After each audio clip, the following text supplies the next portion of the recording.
Buonasera a tutti, io mi chiamo Andrea Basciu, ho 30 anni e sono laureato in giurisprudenza.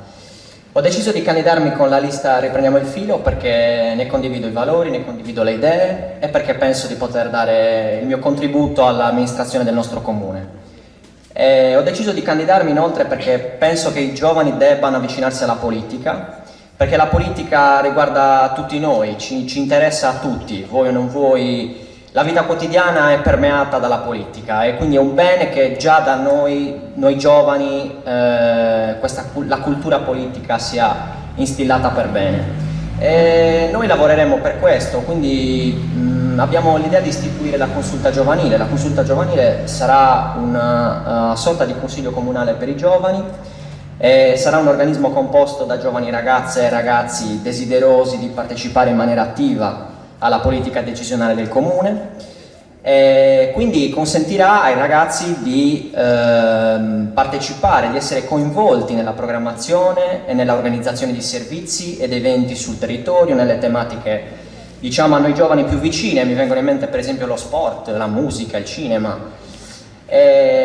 Inoltre penso anche che la consulta possa essere uno strumento altamente formativo per noi ragazzi, per tutti i ragazzi, perché consentirà appunto loro di capire quelle che sono le dinamiche che stanno dietro al lavoro di un'amministrazione, che non è certamente un lavoro semplice.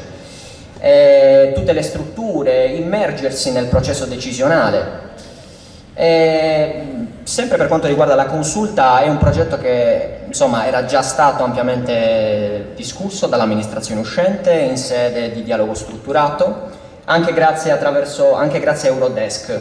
Che cos'è Eurodesk? Eurodesk è quella agenzia di matrice comunitaria, quindi istituita dall'Unione Europea, che è dedicata alla promozione, alla organizzazione dei servizi per le politiche giovanili sostanzialmente. Quindi la consulta risulta essere uno strumento fondato su basi solide e sul quale sono stati svolti diversi convegni, diverse riunioni, anche con la partecipazione dei comuni limitrofi come Carbonia, Masainas.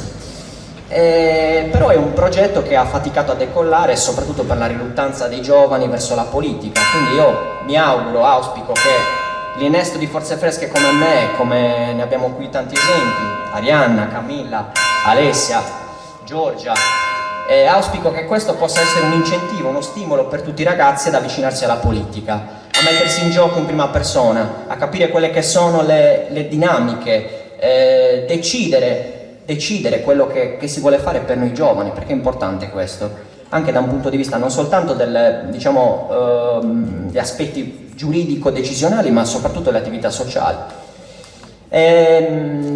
Tra i temi più vicini a noi giovani, per esempio, mi viene in mente il cinema.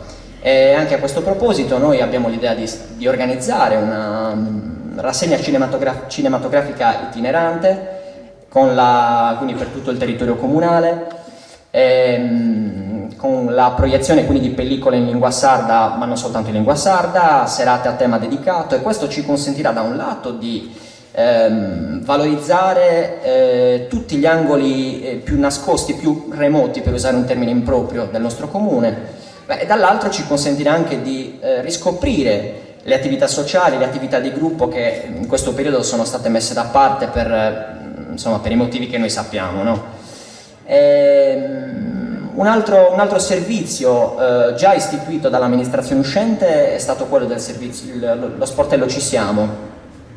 Lo sportello Ci Siamo è uno strumento del quale mi sono servito io stesso, con il quale mi sono rapportato bene, mi sono trovato molto bene. Che cosa è? Sostanzialmente è un ufficio, anche questo in collaborazione con Eurodesk, che si occupa del raccordo tra i giovani, ma non soltanto i giovani, tutti coloro che decidono di affacciarsi al mondo del lavoro e i possibili erogatori dei servizi per il lavoro. Quindi è uno strumento per l'orientamento dei giovani, ma diciamo più generalmente tutte le persone che sono alla ricerca di un impiego, semplicemente di un corso di formazione professionale. Quindi io ritengo che sia uno strumento molto utile in questo territorio, soprattutto per il nostro comune incastonato nel Basso Sulcis.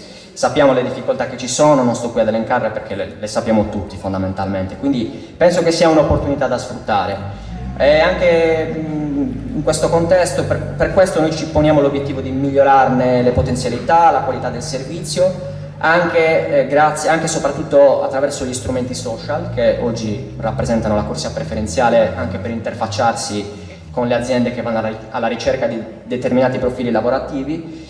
Per chiudere colgo l'occasione per ringraziare personalmente il nostro sindaco Elvira, che mi ha dato la possibilità, ma penso di poter parlare anche per tutta la squadra, per noi insomma innesti nuovi della squadra, per averci dato la possibilità di metterci in gioco, di mostrare le nostre competenze e la nostra voglia di fare.